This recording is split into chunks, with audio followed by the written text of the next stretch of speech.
Hello and welcome to Movies You Missed podcast. This episode's gonna be a gas. Hey, welcome back, everybody. Jeepers, creepers, where'd you get those peepers? This is a 1940s episode of Movies You Missed podcast set in Hollywoodland. One of my favorite places, my old stomping ground. That's right, the City of Angels, although there are not many angels in these movies that we picked this week. That's for damn sure. We have picked two crime capers this week with a lot of moxie, centered on the gangster Mickey Cohen. And I actually had no idea that your movie was centered on Mickey Cohen, so that was kind of a surprise for me. Hopefully a pleasant surprise, and thankfully, because it's an odd episode, it means that our storylines are going to be going in chronological order. And we'll get into what I thought about your pick when we get to your pick. Yes, especially because the first time John ever watched my movie, he turned it off because he hated it so much. So stay tuned and strap in for that one. I am eagerly awaiting his opinion on his second viewing of being forced to watch it all the way through, actually. Or did I? Well, we'll see when we get to it. But before that, thank you all so much for joining us this week. We are John and Vee, and we are two industry veterans who love to recommend movies to you without spoiling them. And we also love to discuss the new movies we've seen in theaters or on streaming this last week. Oh, yeah, and there's been a couple new ones. As well as some Oscar-nominated movies that we watched together so we could... Oh, boy. Because misery loves company, folks. That's for goddamn sure. So stay tuned, because in 2 weeks we are doing our Oscars recap episode, and I really don't know how that's going to go other than 90 minutes of us hating our lives, so... I feel like it's going to be a very, very upsetting episode for a lot of people, including you and me, because we'll have to relive the movies that we watched that we were over the last few weeks. To. Yeah. Now, again, not all of them are bad, but there are some that are bad. Because most of them are bad this year. Most of them are bad. But that's coming in 2 weeks. First, let's talk about the new 2025 movies that we saw in theaters or on streaming. Let's do it. All right. Well, since you're kicking us off with movies this week, why don't you kick us off with the movies we've seen as well? All right, I shall. I went and saw 2 new movies this week. And one of those movies I've already seen twice, but I will start with the movie that I only saw once because I saw it on Valentine's Day and took my wife to see it because we are fans of this now trilogy. This was Paddington in Peru. Aww, that's a really cute Valentine's Day date. It was, yeah. We got ramen after. It was very, very awesome. And we are big fans of the first Paddington, and we own both of the first two. The first 2 Paddingtons are awesome. This third one is good. It's not as good as the first 2, but it's definitely wholesome. It's very family-friendly. There's a lot of very cute laughs. Antonio Banderas is awesome in this movie. And Olivia Colman was cool, but I gotta be honest, there are other actresses out there that could probably play the role that she played a little bit better. But overall, a very good movie. I'd give it like a B+. Is Ben Whishaw still a voice in it? Absolutely, yes. Okay. He is still the voice of Paddington. Aw, we like him. And I'm a major Ben Whishaw fan, yes. I can't wait, again, to introduce you to Cloud Atlas, where he plays several different characters, including my favorite one of Robert Frobisher, but that's coming up in the future. Yeah, I just loved him as Q in the new James Bond movies. That's right. He was a very good Q, and he's been great in many other movies as well, including Perfume, one of my picks from several weeks ago. And then I went to go see on opening day, actually before seeing Paddington, Peru, I did a double feature Friday. I went and saw Anthony Mackie, Harrison Ford in Captain America Brave New World. A movie I just got back from. That's right, yes. So I guess we'll both talk about it right now because, like I said, I have seen one of these movies twice, and that was the one that I saw twice. Whoa. I went opening day, yeah, and then I went Monday night at the 4DX Theater. I was the only one in the theater. If you follow our Instagram, you saw my picture that I took. I never pull my phone out ever in the theater, but if I'm the only one in there, I'll have a little bit of fun. Yeah, and I got to tell you, I really enjoyed this movie, and I don't know what Vee thought about it, so why don't we get into it? I really disagree with you. I thought the movie was very boring and very forgettable. Oh, wow, really? Oh, interesting. I was very excited to watch this movie because Harrison Ford is in it. It's always nice to see him on screen. As everybody knows, I'm a huge fan of his. Yeah. And I was very underwhelmed. It didn't grab me. I didn't really care. I think it's because, while we'll talk about Anthony Mackie a little bit later in this episode, Yes. I don't think he can carry a film like this. I don't think he has the gravitas. I think he's a great supporting actor. I think he's a good character actor, but he's kind of boring. I didn't really care about him at all. And while I thought Harrison Ford did a great job and Giancarlo Esposito, oh my God, both of them. Oh, he was awesome. Giancarlo especially. I was like, this is an actor. This is a guy who's chewing up the scene. This is a guy who I believe will straight up kill me if he gets angry. Right. Really loved him in this movie. It was just a stark contrast to Anthony Mackie, and I'm an old school MCU fan. I don't think he can really carry the torch, and I don't think a lot of these newer actors can either for the MCU, so I was very underwhelmed. Oh, that's too bad. I didn't really look at it that way. I think I was more involved in Carl Lumbly. He played Isaiah Bradley. I thought he was awesome. I've always liked him since Alias. Oh my God! He is an Alias. Yeah. Wow. He was Sidney's partner.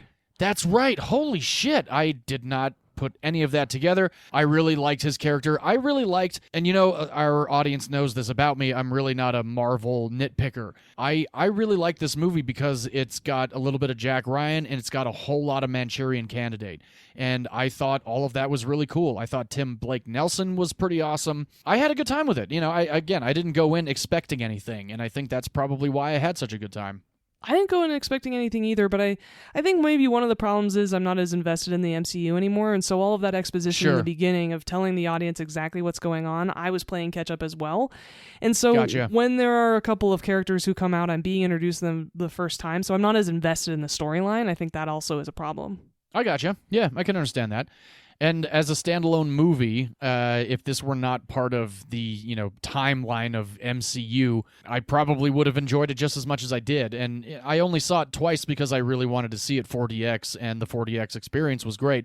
Being the only one in the theater, I was able to express how much fun I was having.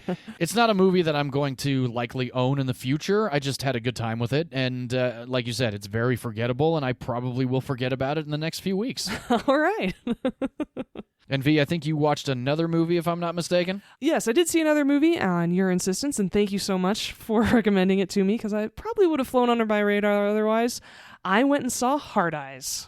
Oh, yeah. That's right. I forgot you did go and see that one. Yes, I went by myself. It was a great Valentine's Day date because it is a holiday horror movie centering around Valentine's Day. Yes, it is. Romance is dead, everybody. It really is in this film, and I had a great time. It's very funny. Oh, good. I really liked both the leads. I think they did a great job. I'm a big fan of Mason Gooding. He holds his own in a horror movie because you guys have seen him before. If you've seen a couple of the Scream movies, especially the most recent ones, I really liked it.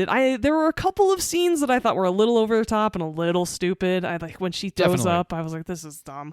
So not a perfect horror comedy, but it was still very fun. It was very entertaining. For comparison, I do like Thanksgiving more. But sure. For our audience, if you liked Thanksgiving or holiday horror films, give Hard Eyes a watch. It was pretty fun.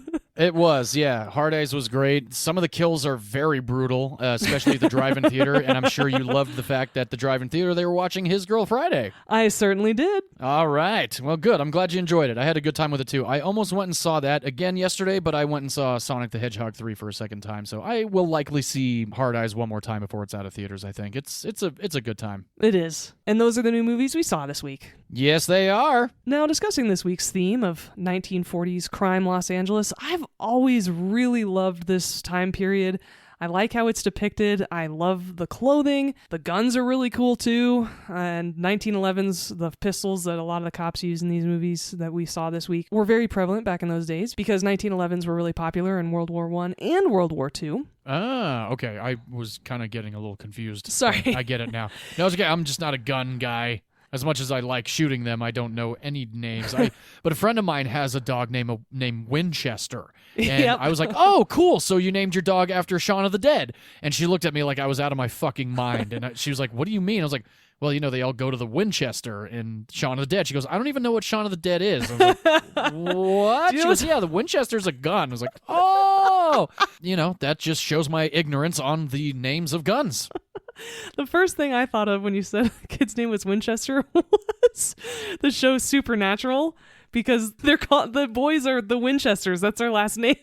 So I was like, Oh, is that right? Oh, she's I had no idea. Supernatural fan. Cool.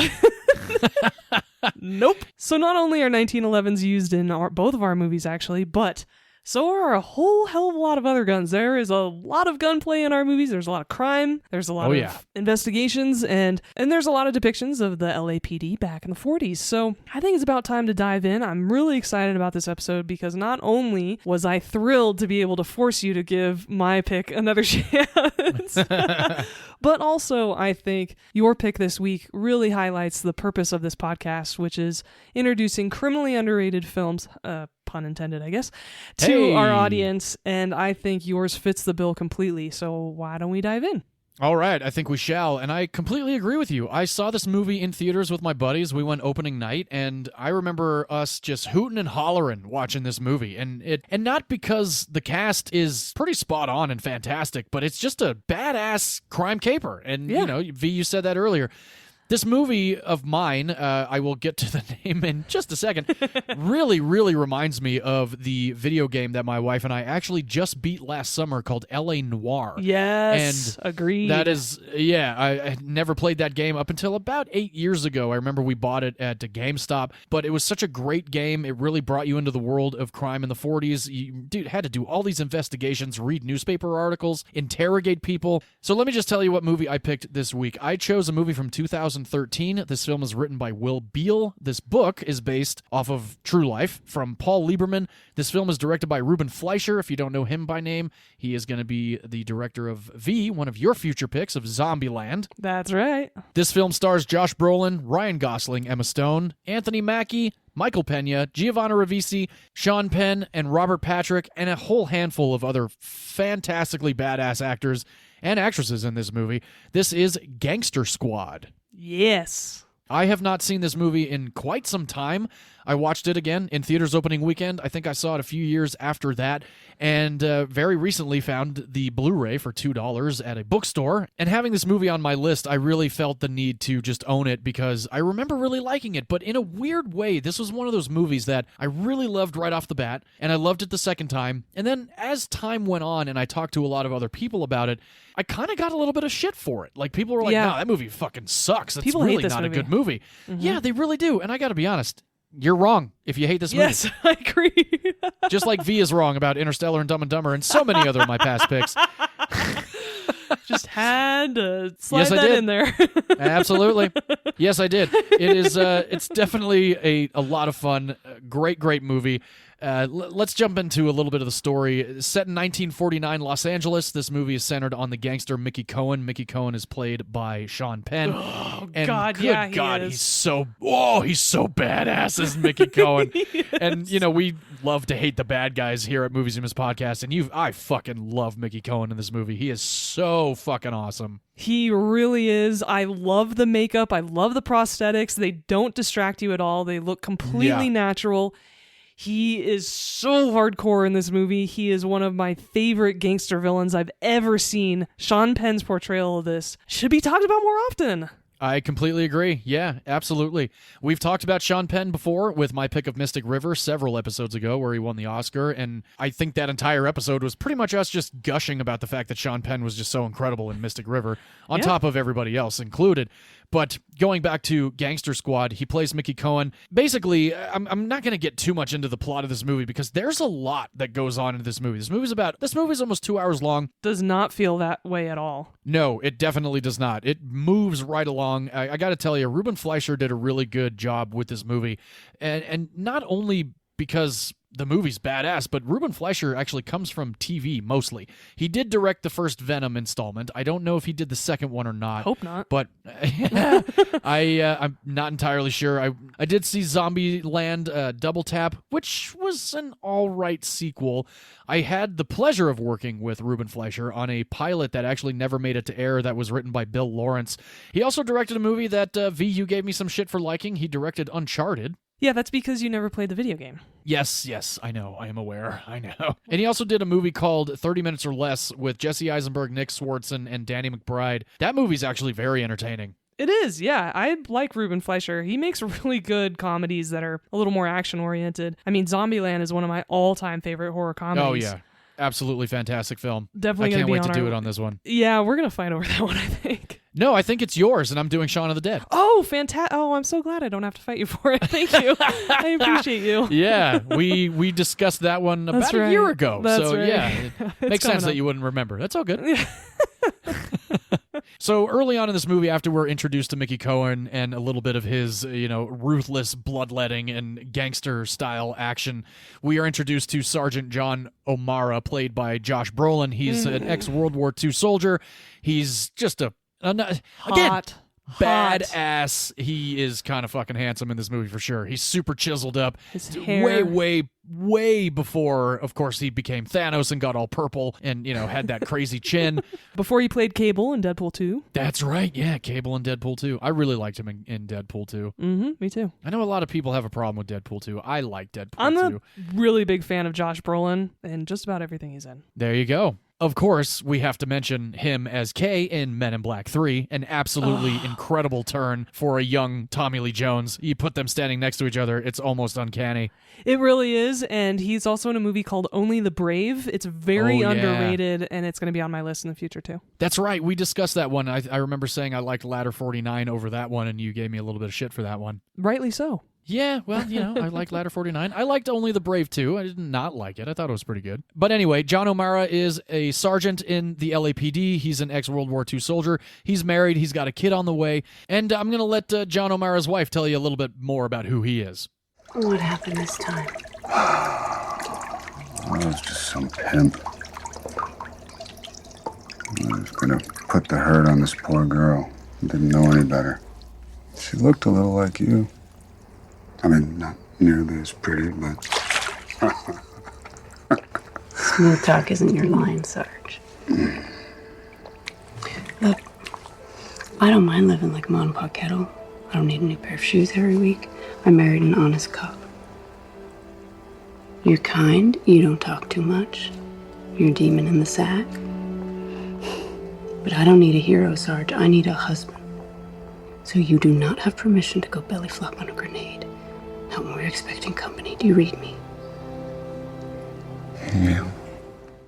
And you can tell that she's definitely in love with him. And I love this actress, too. She's really, really good. They had great chemistry in this film. They absolutely did. Her name is Mariel Enos. She was in World War Z, which I really was not the biggest fan of. I know a lot of people were a big fan of that movie. Speaking but of she's zombie been, films. Speaking of zombie films, exactly. She hadn't appeared in a whole lot of other films, but she was great in this one. She's done mostly TV work. Okay. So like I said, this movie is set in 1949. Mickey Cohen is the gangster of Los Angeles. He is running all of the illegal activity. He has paid off everybody. All the cops are just about corrupt, as you would anticipate in a movie like this and a scenario and, a real-life situation back in 1949 Los Angeles. And we end up meeting Chief Parker, played badassly by Nick Nolte. If you don't know him by name, he was Sergeant Tayback in Tropic Thunder, and he was so great in that movie. I was just talking about him the other day with a colleague of mine. This colleague of mine was so funny. He goes, my one goal in life of mine is to talk like Nick Nolte. And I was like, oh, really? Like Sergeant Tayback from Tropic Thunder? And he goes, that's right, he's in Tropic Thunder. Anyway, so Chief Parker tells O'Mara that he is going to put together a gangster squad to pretty much take down Mickey Cohen off the books and just disrupt anything that Mickey Cohen has going on in town for him. And beyond that, we meet Sergeant Jerry Wooters, played by Ryan Gosling, who this movie actually turned me on to Ryan Gosling. And then several years later, La La Land turned me off to Ryan Gosling. Now I'm a big fan of his, again, because of The Fall Guy and a couple other movies. And I shouldn't have been so hard on the guy, even though La La Land is terrible, but it's still better than Emilia Perez, which we'll get into as we get closer to the Oscars. Agreed. We meet Grace Faraday, played by Emma Stone. We meet Conwell Keeler, played by Giovanni Ribisi. Always loved Giovanni Ribisi. He's such a badass character actor. One of my favorite roles of his is in a movie with Johnny Depp called The Rum Diaries, which is based on Hunter S. Thompson from way back in the day. Oh, I don't know if you ever saw that one. The movie where he met Amber Heard. Yes, that is what The Rum Diary is famous for. Absolutely. And he's also in the original Avatar with the cheesiest, stupidest line of dialogue explaining unobtainium. Oh, yeah. So unoriginal. Pays for the whole party. But no, Giovanni Ribisi's great. He really is. We're also introduced to Michael Pena, Anthony Mackie's character, and Robert Patrick's character. And Robert Patrick, oh, he's so awesome in this movie. He's the T-1000. And I gotta tell you, he is the T-1000. But I think one of my favorite scenes is when O'Mara actually starts to recruit Wooders, and they're at the burlesque club. That scene just cracks me up, and I'll never forget seeing that scene in theaters and just falling in love with Ryan Gosling because he's sold it. He's so charming and just a badass in this movie. They all are. I thought all the characters were really fun. They're all totally different. They all seemed like fully fleshed out characters too. Absolutely. Yeah. I really enjoyed that. It didn't feel cliched. No. And that's, I think, another reason why the Ministry of Ungentlemanly Warfare works so well is because every character you learn about over time, and that's what happens with Gangster Squad. And it just, like you said, they're fully fleshed out, and you buy these actors as these characters. Like, the costumes are so awesome. If I could pull off any of Wooders' costumes, I would. Same with Josh Brolin's. And, even Anthony Mackie just looks like a dashing gentleman in this movie as Coleman. He's just a killer. And if I could pull off any of the dresses that Emma Stone wears, I'd do that too. And that hairstyle and her bright red lips. Oh, I got to tell you, though, I love the scene where we're introduced to Officer Coleman, and he just completely knifes that guy up against the wall. It's just so awesome. And Officer Coleman, played by Anthony Mackie, you can see him currently in movie theaters because he is in the new Captain America movie. Yes, Brave New World. Let me get back into a little bit more of the breakdown of the story. After this Gangster Squad is put together by O'Mara, and we're meeting everybody for the first time, and for the rest of this movie, we are treated to a blast of a time while O'Mara tries to recruit these people. They're just trying to dismantle Mickey Cohen's whole empire of Los Angeles to knock him out and send him to prison for an undetermined amount of time. I'm a big fan of this movie. It was great to revisit it. I'm really glad that I got over my insecurities of liking this movie because this time around was such a blast for me. I'm very curious, V, when the last time you watched Gangster Squad was and how you enjoyed it or didn't. Here we go. This could be another real tough episode. No, not at all. I love this film. Okay, good. And I actually only watched it for the first time a few years ago. This is now my third or fourth time watching it. The last time I watched it was last summer. And so it was pretty fresh in my mind, but it's one of those movies that, and we talked about this before, it's not a knock on the film, but you kind of forget a lot of, especially the middle part. And so you can revisit it more often than you would, say, other movies that have made bigger impacts on your memory. I thought the dynamics in this film are great. The chemistry is fantastic. It's another opportunity for us to see Emma Stone and Ryan Gosling together. They are fantastic. And like I said, Josh Brolin and the woman who plays his wife are totally adorable. Great chemistry as well. Sean Penn steals the hell out of this movie, even though it's a very stacked cast and they're all great. But God damn it, he is so chilling. Every single time he comes on screen, you are scared of what he's going to do next. Definitely. He is such a badass. And he's got great character actors surrounding him. One of the leads from Mindhunter, the show from Netflix, is his number 2, so you'll recognize him. He's also in The Iron Claw. Oh, as the dad, yeah. He was the father in The Iron Claw. Holt McElhenney. Yeah, he's great. He's a great actor. And beyond a good story and great performances, you have this wonderful setting of 1940s Los Angeles, and you just get to be immersed in the clothing, the cars. It feels very real and almost nostalgic. And definitely. I absolutely love that piece of it. I think this movie is criminally underrated. I don't understand the hate either, but people hate on it all the time, especially on social media. I don't really understand it. I think it's a great film. Awesome. I'm glad to hear it. Glad we both had a good time revisiting this film from 2013. Yeah, and it has great action sequences too. That car chase scene is badass. Oh, yeah. Definitely. Really fun to watch. And the opening sequence in this movie is so fucked up. I'll never forget it's the great. first time I saw it. I was like, holy shit. It's a great introduction to his character, though.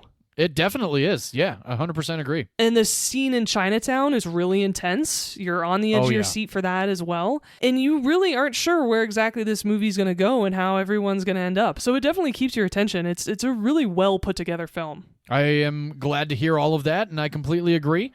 I imagine Ruben Fleischer and the cast also feel that way. But yeah, it's such a strange phenomenon that, a movie like this has the hate that it does. And so many people have said to me, it's like, it's just so cheesy. It just doesn't make sense. I'm like, no, it's actually not cheesy at all. And it totally makes sense. It's a very serious film. Yeah, no, I agree. It's definitely got some comedy in it, but it's not one of those cheeseball action comedies. No. You wouldn't put this in that realm anyway. I don't know. People just, I think, love to hate on things. I wonder if it came out at the wrong time, though, because think of movies. What movies are based in the early 20th century anymore? That's Maybe true. It just came out and this 10 movie years was too late. pushed. Yeah, it was supposed to come out originally in 2012, and it was pushed about a year. So I wonder if that's a solid point. Maybe it did come out at the wrong time. But we'll get into that in a little bit when we discuss the box office. Okay. And I know you'll... One thing you might disagree with me on, though, this week. I think the trailer to this film is incredible. Oh, I love the trailer for this movie. I think everybody should watch the trailer, and that'll give you a good indication of whether or not you'd enjoy it. The music in the trailer is great. The cut of the trailer is good. I don't think it gives that much away. Right. I love revisiting this trailer from time to time as well. All right. I remember the trailer, and I watched the trailer after I watched it this time around, and I watched a little bit of the special features, because there's some cool documentaries on this special feature Blu-ray. Oh, fantastic. There's the locations short feature, the then and now, like how they built everything. And then there's a documentary on Mickey Cohen, which is actually very, very fascinating. And then there's Tough Guys with Style, which is the short featurette where Josh Brolin and Ryan Gosling, along with the rest of the cast, they discuss the underbelly of Los Angeles circa 1949. So it was kind of fun to watch, these special features and especially see these actors kind of go through the process of getting into character and everything like that. Wow, that Blu-ray was totally worth it. Oh, absolutely, yes. And again, after I saw the movie, I thought about buying it, but I would always be at Amoeba and be like, oh yeah, I'd be holding Gangster Squad, and friends of mine would be like, the fuck, dude, that movie's terrible. I'm like, okay, I'm gonna put it back then. Oh, shame. Yeah, I was shamed into not buying it, but you know what? They can suck one. So I'm a big fan of it now. Yeah, good. And always have Be been. proud. Oh, I definitely am. There was actually a really cool thing about the special features and the BTS that I read about this movie. The last two surviving members of the original Gangster Squad visited the set of this movie. That is fantastic.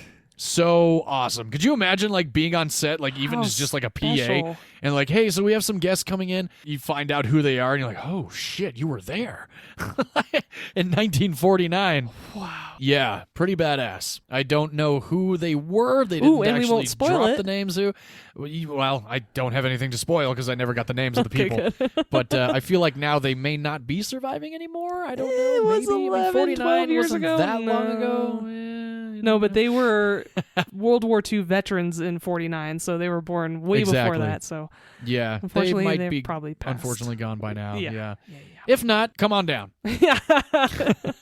You talked about Sean Penn's makeup and the applications that actually are very, very well done in this movie. Mm-hmm. He had a 3-hour makeup application every day that he was on set for Wow. Mickey Cohen. Yeah, which is pretty nuts. It's almost like he's not wearing anything, especially after you put him side by side with him in Mystic River. There's not a lot of difference. Well, it's subtlety in the right way, right? Right. The makeup is subtle enough where it just seems like him naturally. Like he is just a veteran boxer who got his face smashed a bunch of times in the 30s, right? Right. And think about how long that took. And clearly they were very methodical, and that's probably why it looks so good, is because they took so long. Because that's about the same amount of time that Jim Carrey took to get into his entire Grinch costume. That's actually a very solid point. Now, this was actually really cool for me to read, not only because of the fact that the authenticity of the locations, this definitely is shot all over Southern California, Bellflower, California,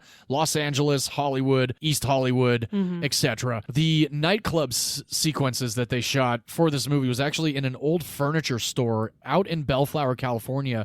The 2007 recession hit Bellflower so hard that this production came through and bought out a whole main street of the city and turned it into a practical period location of Los Angeles out in Bellflower, California. Whoa! Yeah, and they knocked it out of the park. I love all of the location shots, especially the establishing shots outside the nightclub. Oh, absolutely. I honestly thought that it was all digital, but the fact that it's all practical is extremely impressive. Especially with all the signage. I thought that was all digital. Yeah. Yeah, the budget for this movie was actually a lot bigger than I thought, and we'll get into that in just a few minutes. Oh, okay. I unfortunately don't have a whole lot of BTS for this movie. A lot of the documentaries are really more on like who Mickey Cohen was and what was going on during 1949 and when Mickey Cohen kind of take over and, pay these corrupt cops and make sure that he was running the town. And there's actually a great scene where he and Grace go to dinner and he starts just like chewing a guy out about how Los Angeles is his town. And that actor is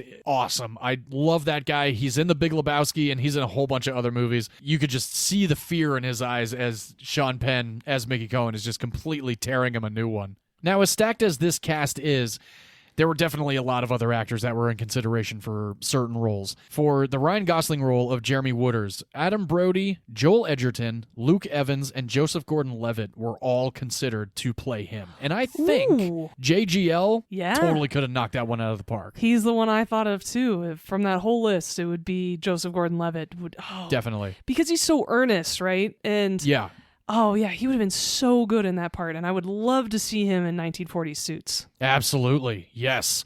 Kind of almost like him in Inception. Those aren't 1940s suits, but he's so well dressed in that movie that with his hair slicked back and everything. It's like, yeah, you know what? Why not throw him in a 1940s flick? That would be pretty badass. Maybe in the future that'll happen. He hasn't done a whole lot lately, but maybe he will start to pop up again. I kind of hope so. He has a production company with his wife, and so he does a lot of independent film producing. Oh, very cool. Yeah. Well, good for him. I still love the guy. Oh, me too. Ben Affleck was offered to direct this movie, but he turned it down for the chance to direct Argo, and thank God that happened. I don't know. He could totally direct a gritty 1940s cop drama, though. You think?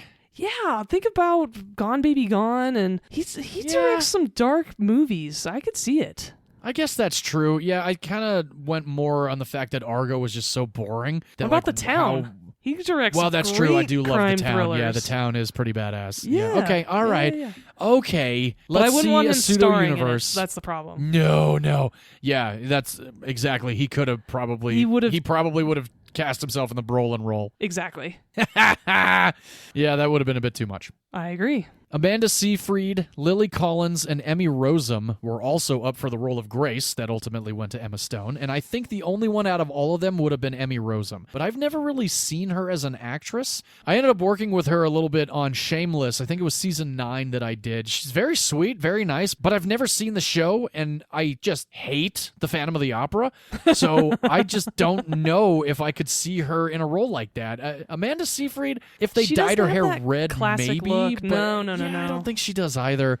And Lily Collins, Phil Collins' daughter, played Snow White in Mirror Mirror. No. I've never seen that Paris show that's on Netflix, but my wife's a big fan. Jamie Foxx was also considered for the role of Coleman that ultimately went to Anthony Mackie. I feel like Foxx could have knocked that one out of the park if he were given the opportunity. Yeah, he's kind of... I like that Anthony Mackie is as skinny as he is because that really fit the character, if that makes sense.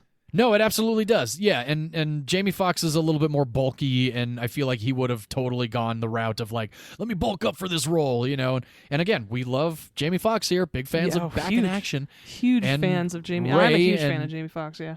Baby Driver, etc. Yeah, he's definitely a great actor. I'm a major fan. I think he could have been good, but I really liked Anthony Mackie in the role. Yeah, I agree. And as far as Emma Stone's character, I'm trying to think of another actress similar in age who could have fit that. It's just you just have to have that really classic 1940s look. Well, I'll tell you right now, if this movie came out now, Sophie Thatcher would have totally played Grace. Oh, I actually was thinking Sophie Turner. Sophie Turner from Game of Thrones, Sansa.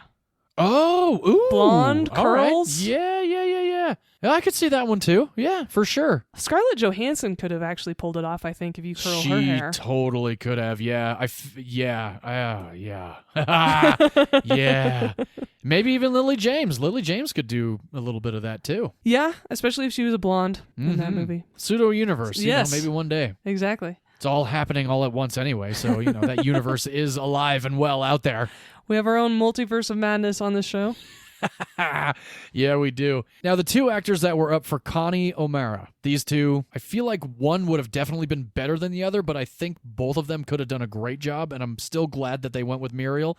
Amy Adams and Kate Winslet were considered for the role. Ooh, Kate Winslet playing Josh Brolin's wife would have been great. That would have been pretty cool to see. I agree. And she definitely can pull off the 1940s vibe. Oh, yeah, 100%. I yes. actually just saw her in Lee, which took place during World War II, and she was great in the 1940s. There you go. I could see her over Amy Adams. I could too, especially with partnering with Josh Brolin. I think that would be the better pairing. I think you're right. I think Kate Winslet totally could have jumped in and really grounded Josh Brolin's character a little bit. Yeah. This movie had a $60 million Whoa! budget. Oh my God. Yeah. 60. Oh, no. No. That's nuts. Now, think about the time. Certain actors were bigger than others. Practical locations, makeup. Where did that money go? Is a lot of money for this movie. Now, I think they did a great job with the cars and like we said, the costumes, the makeup, the locations, the practicality of the entire movie. It makes sense, especially with... Yeah, you always do that. I don't know about the budget for this movie because You're of this, agreeing this, and with me. You think 60 is too much? To an extent. I just feel like I guess I look at it to a point where it's like I could see them stretching $1 to really pull this movie together. But yeah, $60 million for Gangster Squad is nuts. And one thing I did forget to mention was that this was on the 2010 blacklist of most liked screenplays that had not yet been produced. Now that I totally agree with because it is a great script. It is. It's very good. So with that budget of $60 million, the domestic box office intake, V, what do you think? It did not do well. I'm thinking 25. Ooh, well, you really don't think it did very well. It did better than that. Oh, thank God. Okay. I think $21 million more. It made $46 million domestically. Okay. Not great, obviously, with a $60 million budget, but better than I thought it did. Yeah, agree. I mean, same with me. Theater was packed when we went to the ArcLight and saw this that weekend. The worldwide box office, V, give it a shot. What do you think? 110. You are off by $5 million. Ooh, $105.2 million for the global box office of Gangster Squad. So it almost made money. It wasn't a bomb. It almost did. Yeah, it definitely was not a bomb, especially with the worldwide box office. Yeah. I have done the year 2013 before with 3 great episodes of About Time, The Conjuring, and Trance, all movies that V liked. Yeah, I love those movies. They are all very good. Those were great episodes. If you have not listened to those episodes, go on back to the past of Movies You Missed podcast and listen to them. But I'll just get into a couple of the highest grossing films of 2013. Hunger Games Part 2. Number 2 was Iron Man 3. Number 3 was Frozen. Number 4, Despicable Me 2. Number 5, Man of Steel. Number 6, Gravity. Number 7, Monsters University. Number 8, The Hobbit, The Desolation of Smaug. Number 9, Fast and the Furious 6. Number 10, Oz the Great and Powerful. And the 71st highest grossing film of 2013, my pick of this week, Gangster Squad. Hey, it was in the top 100. Top hundo, baby. That's what we like to hear. And if you have not seen Gangster Squad and did not follow along with us this week, you can rent it on Amazon Prime or Apple for $3.99. I watched my Blu-ray copy that I paid $2 for. So I got it cheaper than you will rent it for. And that, folks, is why physical media should still be alive. Absolutely. Well, great. I'm glad that you enjoyed it as much as I did, V. I'm very excited to get into your pick this week since I had not seen it in a handful of years, at least a decade or more. Take us back to early 1950s, I believe, is when yours was set. Yes, just a little bit after your film. Awesome. Chronological. We love it. We do, and we are going to continue the storyline of Mickey Cohen. Yeah, which I had no idea. Well, he is just more of a passing piece of dialogue in my film. I guess that's true. They mentioned him more times than I thought. That's a good point, but you only see him once in my film. Very true, very true. Because my film takes place in 1952 and 1953, after the fall of Mickey Cohen, and now there is a big void in the Los Angeles crime scene. I picked this film from 1997 with a very stacked cast. It's nice to be getting back to my roots. I've loved this film since the 90s, and this is a movie that John only watched part of once, hated it so much that he turned it off. I did. Because of this podcast, he has been forced to watch it again. Yep, I have. This film stars a whole host of people who I will be going through in just a moment, because this is LA Confidential. Another mostly male-dominated cast with only one beautiful woman in it. That's very true, too. I love this movie, and we are focusing on the LAPD and the state of Los Angeles now that Mickey Cohen is out of the picture. And now, what is the underground of Los Angeles to do? There are still lots of illegal activities that everybody wants to be a part of and make money off of. And so, who is going to fill his shoes? And in order to answer that, we are actually going to follow several police officers in the LAPD. And the nice thing is, this film does a great job of introducing us to all of them. First, we have Bud White, played by Russell Crowe. Yeah. We've picked him once before, where he was also playing a cop in American Gangster. Yeah. Your pick from episode 106. A couple other movies that I love him in. He's in a hockey movie called Mystery Alaska. Oh, I've never seen that one. It's really sweet. It's a good family-friendly film. Your parents should watch it. Oh, really? Yeah. I don't know why I thought that was like an R-rated movie. No. It's almost... I wouldn't have been surprised if somebody told me it had been produced by Disney. That's how sweet it is. Wow. Okay. Yeah, it's a great film. I'll have to check that out. He's in a movie you hate called Gladiator. He's also in... You're not a big fan of it either. No, I hated Gladiator 2. I like the first one. Oh, okay. Well, great. He's also in A Beautiful Mind, The Insider, Great movie. Master and Commander, Cinderella Man, the remake of 3:10 to Yuma, which is great, and The Nice Guys. And all of those films listed after Gladiator, I think, are going to be on our list. So we're going to be talking about Russell Crowe a lot in the future. Yes, absolutely. Bud White is a very straightforward man. He's called stupid many times throughout this film, actually.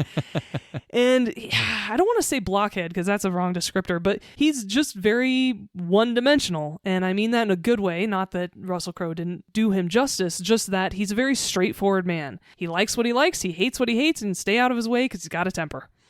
And though he was born in New Zealand, most people consider this man Australian since he's lived there since he was 2 years old. Guy Pearce is also in this film. Yes. A man that we're talking about a lot this year because he's in the Oscar-nominated film The Brutalist. Oh, yeah. And because he starred in your Christopher Nolan pick of Memento. That's right, he did. Leonard Shelby. He's also in a movie that I love and you hate called The Count of Monte Cristo. Yeah, because it's not a good movie. Agree to disagree. And Guy Pearce plays Ed Exley, the guy that everyone hates on the force because he's such a straight shooter. Yes. That'll tell you a lot about the status of 1940s LAPD because he's too honest for all of them, so they hate him. He's completely ostracized. He's politically savvy. His dad was formerly a cop as well, and he is climbing up the ladder quickly. And the other cop that's very prominent in this film is Jack Vincennes. He is played by Kevin Spacey, and he's the schmoozer of the bunch. He's very slick. He is actually the technical advisor on Badge of Honor, the fictional show in this movie, and it's actually a basically copycat of Dragnet. He's got all the connections. He's paid off by the press a lot to do high visibility arrests of actors that are coming up and whatnot, the Hollywood scene, as it were. So yeah. And Kevin Spacey was actually in a recent pick of yours, a Baby Driver. That's right. He's in a movie that I love and you hate called Horrible Bosses. Yeah, not a big fan. I have thought about revisiting it, though. I hope you do one day. Maybe. Kevin Spacey, like Russell Crowe, they are both in Superman movies, just different ones. Kevin Spacey played Lex Luthor in the movie Superman Returns, another movie that I think gets too much hate. Okay, never saw it. He's in a movie that I think you and your wife should watch, actually. It's called Beyond the Sea. It's a musical. Oh, yes, I do want to see that. Yeah, you need to, I think, because it's a musical biopic about Bobby Darin. Right. And he actually had a heart problem. Oh, I didn't know that. Yeah, I watched the film years ago when Netflix was still sending DVDs in the mail. I really liked it, and Kate Bosworth's in it too. I like Kate Bosworth. I haven't seen a lot of her stuff. She's in a movie, future pick of mine, called The Rules of Attraction. Yeah. And she's great in that movie. Kevin Spacey also plays the villain in A Bug's Life. Yes, he does. Hopper. Well, voices, I guess. That's a better way to put it. That is a future pick of mine, as is The Negotiator with Samuel L. Jackson and The Usual Suspects, and maybe even Outbreak. My goodness. Yeah. And these three men, Bud White, Ed Exley, and Jack Vincennes, though very different, are thrown together because of a shooting at a diner called the Night Owl. At first, it seems like a robbery gone wrong. But as these men dive deeper into the investigation of this case, it becomes very complicated. This is not a straightforward murder. This is not a straightforward robbery. Instead, what we are looking at is the gap that has been left by Mickey Cohen, who is going to be taking over all the crime in Los Angeles, a missing briefcase of 25 pounds of heroin, a prostitution ring where the women are given plastic surgery to look like movie stars, and also a whole lot of corruption. These guys don't know who they can trust, and they unfortunately are going to have to work together because they hate each other. It's very fun to watch, actually, how much these guys hate each other. Oh, yeah. It really is very entertaining. And all three of them are going to have to do some soul searching and ask themselves why they became cops. And I think I'm going to stop there. This plot is very intertwined. And there's a reason why there are so many characters in this film. There are over 80 speaking roles in this movie. Wow. In 2 hours and 20 minutes. That's intense. Yes. I've loved this film just about since it came out. I remember watching it at home in the late 90s. So I've been watching this film for over 25 years. I've loved it the more I've seen it because I've been getting older and better understanding all of the threads that make up this plot. So I'm going to stop right there for a second and ask John what it was like to watch LA Confidential for the second time, but for the first time all the way through. Yes, it was the second time, first time all the way through. I enjoyed it a lot more than I remember. Yes. That's for sure. Good. I think the first time I watched it was back in 2007. I think it was on HBO when I had like a free week of HBO. I was in my studio apartment in North Hollywood. I was like, oh yeah, this movie won Best Picture. I love all of these actors in this movie. Kim Basinger is definitely a sight for sore eye. Mm-hmm. Let's give this movie a shot.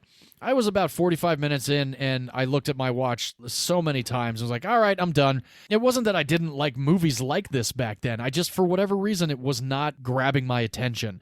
And I never revisited it. So it's been almost 20 years since I've actually watched this movie. And luckily for this podcast, you picked it, and I was able to give it a shot and give it its full due.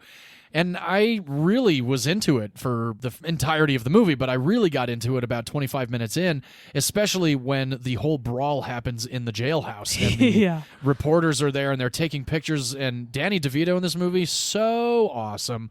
The cast is great. It's really similar to Gangster Squad. You really believe that this is the time period that is happening on screen. Like, it doesn't feel too Hollywoodized, if that makes any sense. Mm-hmm. Russell Crowe was coming onto the scene at this point. Kevin Spacey had been around. Usual Suspects had already come out. He had won the Oscar for that.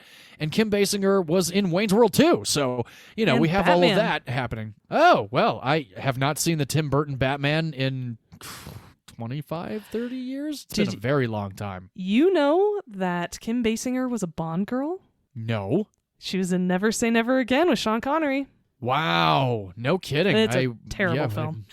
All right. But going back to LA Confidential, I really liked the way that the story's woven. I really liked David Strathairn. I thought he was a beast in this movie. A lot of the character actors that pop up, of course, I recognized all of them. I was like, oh, shit. Oh, no kidding. Wow, this guy's in this movie? Whoa, wait a minute. Whoa. And Curtis Hanson did a great job directing this movie. I thought it was great. I would watch it again. I don't think it's a movie that I would own, but it's definitely a revisitable movie for me, and I'm glad that I was able to do that. I mean, the fact that you'd be willing to watch it again and you didn't hate it makes me so happy, considering that we didn't know what to expect this week when I forced you to rewatch this film. That's very true. I was very worried. I'm really, really glad you had a good time. As am I. Thank you for reintroducing me to it. Of course. And I don't know if you caught it, but in the very beginning of this film, there is a reference to your traditional pick over Christmas. Really? Bud White approaches a man who is being pretty violent. And the guy goes, "Who the hell are you?" And Bud White goes, "The ghost of Christmas past," and punches him in the face. That's right. I do remember that. Yeah, that was good. That was good. And you're right. David Strathairn is really good in this film. He plays Pierce Patchett, who is actually running the prostitution ring that I mentioned earlier. He's so suave. He's the perfect casting choice for that character. I completely agree. Yeah, that scene where Russell Crowe sees the young lady in the backseat of the car with the bandages on her nose, and he comes up and asks her if she's all right, and Strathairn keeps interrupting and goes, "I'm not talking to you." Yeah. I really liked that scene. That was good. That was awesome, and it was a good introduction as well. And he is pretty recognizable once you see his face. He is Joan Allen's boss in the Bourne Identity movies. He's such a prick in those films. Yeah. He stars in Good Night and Good Luck, a very good film.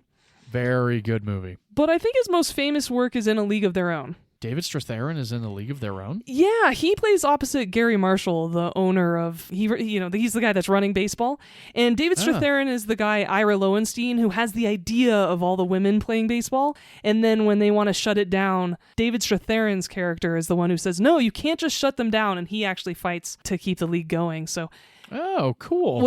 We'll have A League of Their Own on the list at some point in the future. So we'll talk about David again. But yeah, Sweet. I do like that movie. Oh, I love that film. And he's great in LA Confidential as well. And as you said, Danny DeVito, he plays Sid, the guy who runs the gossip rag Hush Hush, who likes to bribe Kevin Spacey's character to get those photo-ready arrests going. He's been in several of our picks already on this show. Yes, he has. He's in When in Rome, one of your previous rom-com picks. He's in Big Fish, one of your previous Father's Day picks. That's right. Drowning Mona, one of my previous picks. And Hercules. Oh, yeah. He plays Philoctetes. He's also in Romancing the Stone, one of my previous rom-com picks. That's He's right. He all is. over this podcast, and I didn't even realize how much.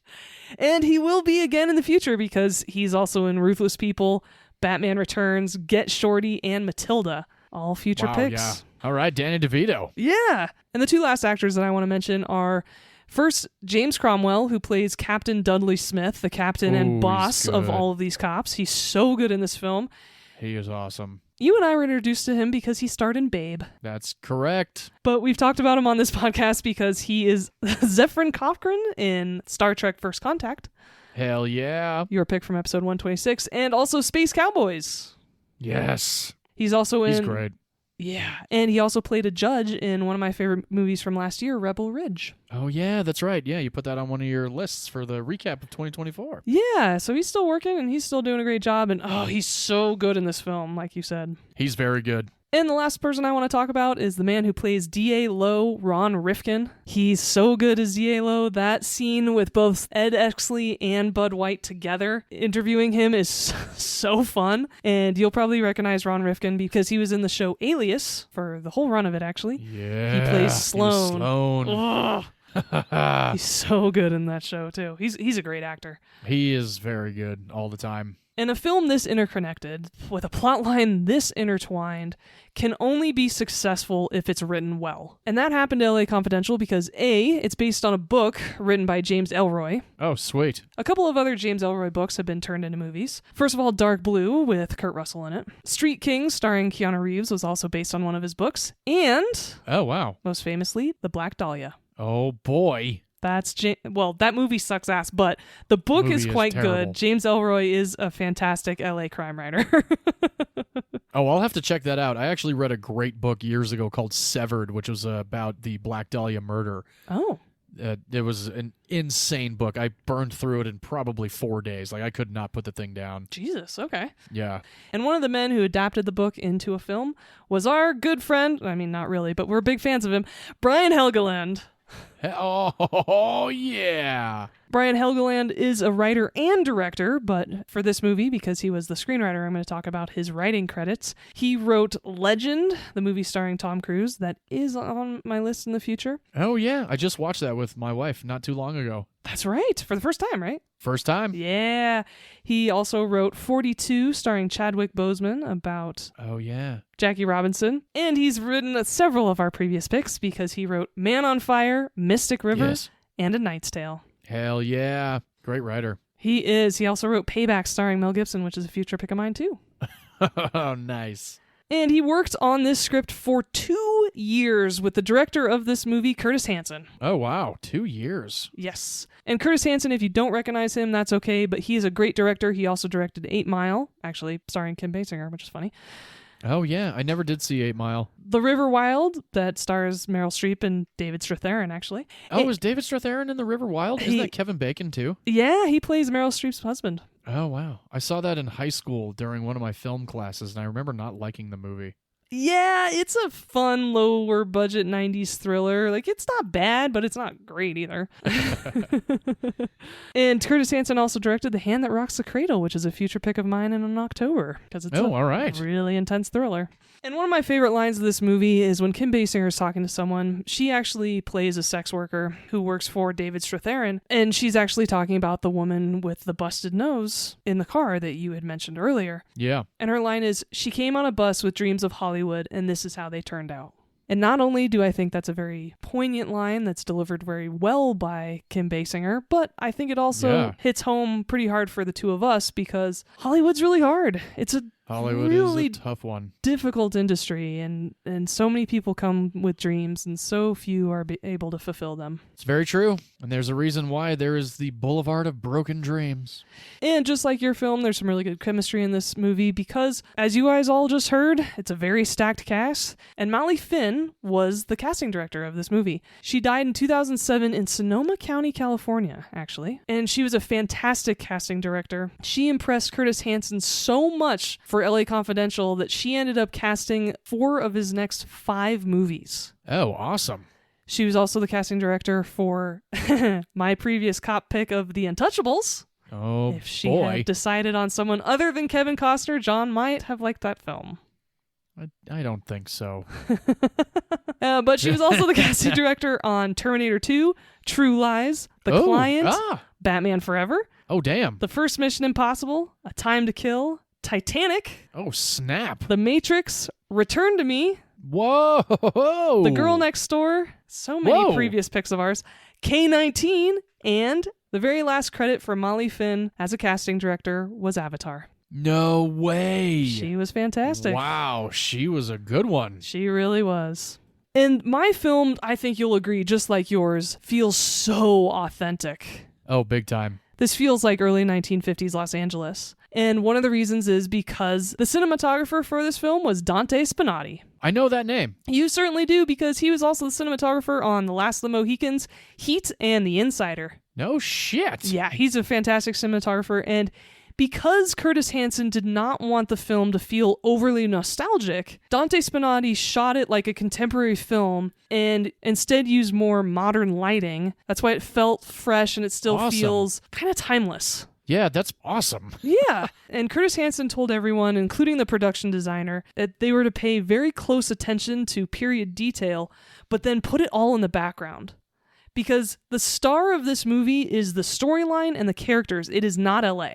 That's very true, yeah. I think that's why it still feels like a crime story and not a 50s film. I'm going to go with you on that one. Yeah, I agree. It's shot very, very well. Very fluid camera movement. Yeah, and I agree with you. It's shot really well. Dante Spinotti made sure that all of the cameras were placed at certain points so no building was ever taller than City Hall, because back in the 50s, no building was. Oh, well, that I did not know. They were very strategic with all of their shots, because this time around, watching it for the podcast, I had a very discerning eye. I was looking for different things, and one of the pieces that I was really looking for is, okay, are there any pieces of LA in the background where I'm like, oh, well, we can see these are 90s buildings or what have you. Oh, sure. Nothing. I caught nothing. That's pretty badass, because there's a lot of times where you can watch a movie that's set in the 70s, but then you can still see something, like a contemporary billboard or some shit, and you're like, okay, well, then I guess they really didn't care that much. Yeah, exactly. I feel like a lot of effort was put into this film. It feels very meticulous in terms of putting it into the right time period. Definitely. Kind of like Zodiac with the light bulbs and the and everything like that.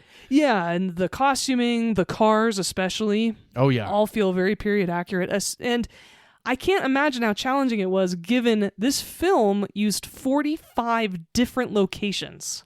That's pretty impressive. That's a lot of work to put it 40 years in the past for every single one of them. And Danny DeVito's character, Sid, pays off Kevin Spacey's character, Jack Vincennes, whenever an arrest is made, and he always gives him $50. Yeah. In today's currency, that $50 would be close to $550. Whoa, no way. Yes. So that's a pretty good payoff. That is a great payoff. Yeah. And Russell Crowe with the character of Bud White. And you can argue who is the star of this movie. I think all three men really carry this film together. Absolutely. I think they all did a fantastic job, and I like that they all have very different personalities because every audience member gets to pick who their favorite is. Definitely. And Russell Crowe actually initially turned the film down. Did he really? Yeah, he did not believe he could convincingly portray such a tough character. Which is funny because now we think of Russell Crowe in these more brutish roles. I mean, look at Craven the Hunter, his more recent role, where he's a Russian gangster. Right, yeah. But then you look at the trash can that was Thor Love and Thunder, where he's the goofiest Zeus you've ever seen in your life with the stupidest accent you've ever heard. Yeah. But I'm thinking of A Beautiful Mind, The Insider. He's always played such serious roles, so it's kind of surprising that he thought that. That's true, yeah. And he also always seems to me like the type of guy who, if you give him a couple beers, he's going to punch you in the face if you upset him. So Absolutely, 100%, I never really thought of him as anything but tough. But it's one of my favorite South Park episodes. Yeah. And so Russell Crowe finally did accept the role of Bud White in this film. And he talked to James Ellroy, the author of the book that the film is based on, to get a lot of backstory about his character. And James Ellroy told him that Bud White doesn't drink. And he doesn't in the film, if you remember watching it. He has one sip of whiskey when he's at somebody's house, but otherwise he never ever drinks. And so, to be a little method, Russell Crowe didn't have a drink the entire shoot. Wow, good for him. He described it as the most painful period of his life. That's hilarious. Yeah, I thought you'd get a kick out of that piece of trivia. What are you saying? That you and Russell Crowe would have a good time together, because we absolutely would, for obvious reasons. Come on down, Russell. Let's do this. But when on the Howard Stern show just a couple years ago, Russell Crowe said this was one of 2 films where he wishes there was a sequel because he loved playing the character. So one was LA Confidential, and the other one was Gladiator. No, I'm kidding. That's not true at all. No, the other one was actually a movie that's coming up soon in the future, The Nice Guys. I could see a sequel to The Nice Guys. Yeah, and it stars Ryan Gosling, which is a cool connection to our movies. Definitely. Yeah. The Nice Guys is a good flick. It's a great flick. I cannot wait to talk about it with the other guys. That's going to be a fun one. It is. Well, I'm so happy to hear that you liked this film watching it the second time around, because it is included on Roger Ebert's greatest movies list. Well, I don't like it anymore. I know. Roger and I agree so much more often than you do with him. Yep. But it also has one of our actual true Easter eggs, because the Wilhelm scream appears in this film. I heard it. I was waiting for it. Yes, during a shootout. LA Confidential did very, very well in 1997. It had a budget of $35 million. Wow. In the United States box office, it made $65 million, and worldwide, on a $35 million budget, it made $126 million. That did really well. It did very, very well. It is currently listed on IMDb's top 250 movies. It is number 123, directly following the film 1917, actually. Hey, cool. Very cool. Yes.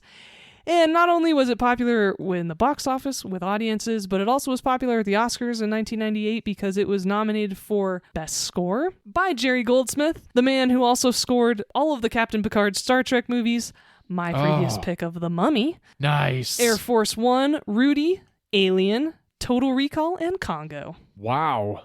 What a killer resume. Oh, he has like 300 credits for being a composer. He has an incredible filmography. Wow. Yeah, Jerry Goldsmith was a great composer. So not only was it Best Score, but also Best Editing, Sound, Art Direction and Set Decoration, Cinematography for Dante Spinotti, Director for Curtis Hanson, Best Picture, Adapted Screenplay for Brian Helgeland, and Best Supporting Actress for Kim Basinger. Oh, wow. I had no idea she actually got nominated. That's great. Well, it won for 2 of them. Yeah. Brian Helgeland won for Best Adapted Screenplay. So did Curtis Hanson. And Kim Basinger won for Best Supporting Actress. Well, good for them. Yes, it was Kim Basinger's first and only nomination, at least to this point, and she won, which was awesome. She was up against Joan Cusack, who was nominated for In and Out, Julianne Moore for Boogie Nights, Gloria Stewart for Titanic. Hey. And Minnie Driver for Good Will Hunting. Oh, awesome. Okay, so here are the Best Picture nominees. LA Confidential, As Good as It Gets, Good Will Hunting, The Full Monty, and Titanic. Oh, well. Of course. I would argue that Good Will Hunting or LA Confidential deserved it, but that is an argument for another day. Uh-huh. So that is LA Confidential. I'm so glad you enjoyed your time with it. I'm really excited to hear that you actually finished the movie because you wanted to. Yeah, big time. Thank you so much for giving it another shot. Absolutely. Thank you for reintroducing me to a movie that I thought I would hate forever. Hey, that's what I'm here for. Yes, indeed. And if you want to watch LA Confidential, you can if you have an Amazon Prime subscription. That's how I watched it this time around. Great. Or if you're in my family, go ask Dad to borrow his DVD copy because I know he has one. Oh, all right. Fantastic. And so those are our picks for 1940s Mickey Cohen Los Angeles. And John, would you watch Gangster Squad with your grandma? I don't know if I would. I'm not sure my grandmother would have actually enjoyed that one. Yeah, it seems like kind of a straightforward film for her, right? Yeah, she wasn't really big on, like, crime capers, more horror and science fiction. Yeah, exactly. So I don't know. My grandfather might have liked it, though. Anybody over, like, 15 years old could totally watch that film. Oh, yeah. Completely agree.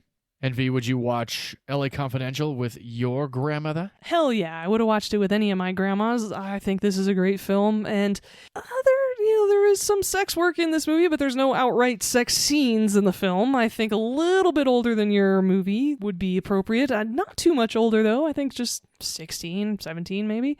I watched this movie a bit younger than that when it came out in the 90s, but it was the 90s. Absolutely. Well, all right. I am so glad that both of us enjoyed each other's films this week and did not have to get into a big old argument about it either. Nope, no arguments this week. Finally, there is peace back in the jungle for us here at Movies You Miss Podcast. And John, would you like to tell our audience what we're doing next week? Oh, hell yes, I do. So excited to do this episode next week. It's going to be a fun one. We are going back to Disney, everybody. I chose an animated classic from 1970, starring the voice talents of my good buddy Phil Harris, the beautiful Ava Gabor, Sterling Holloway, Scatman Crothers. This film is directed by the man with the best death metal band name, Wolfgang Reitherman. Yes. This is The Aristocats, everybody. If you have not seen this movie, it is currently streaming on Disney+. I will watch it on Disney+, because I don't have a VCR, but I do have the VHS copy, and I can't wait to show everybody my Aristocat commemorative pins that I bought several years ago at Disney World, and I'm excited to introduce V to Aristocats. I don't think you've seen Aristocats. Nope, never. Fantastic. Oh, it's going to be a great one. And V, I'm curious, what did you do? Because I did a cat movie. What kind of movie did you do? I picked a dog film. All right. I picked another Disney classic, this one from 1955. This is a film I watched numerous times throughout my childhood. This is Lady and the Tramp. Ah, another classic. This is going to be a fun episode. And another film that you can watch if you have a Disney Plus subscription. That's how I'll watch it. Now, are we talking the original or the new live-action, quote-unquote, Lady and the Tramp? I completely forget that movie even exists most days. Yeah. Never bothered watching it. No, the original, 1955, the only Perfect. real one. All right, magnificent. All right, everyone. Well, thank you so much for joining us this week. We hope you had a good time going back in time to 1940s and 50s Los Angeles. Let us know what your favorite 1940s crime caper is, if you have one. Yeah, I'm very curious. Would love to watch more movies from this little subgenre, so feel free to give us some suggestions if you can think of any. Or 1940s and 50s New York, if there's any of those. Just crime capers in general. We're always a big fan of them. And we hope you tune in next week for another one of our Disney episodes. And in the meantime, please rate, review, and subscribe to our podcast. We have a couple of new written reviews. Thank you so much to our fans for writing them. We really appreciate it. Thank you all so much for your support and for joining us. We hope you join us next Wednesday as well. And until then, we like to end the podcast with, film is a form of art, and in art, every opinion is valid. Except if you think you wouldn't like a movie that you didn't like the first time, the second time around. Yes, thank you so much for giving it a second chance. I really appreciate it. Yeah, kind of had to. But I am glad I did too. You had no choice. Well, with that, we will join you all next week with 2 more films that we didn't have a choice in watching. So tune in. Very true. All right, everyone. Thank you so much, and bye-bye. Cheers, everybody.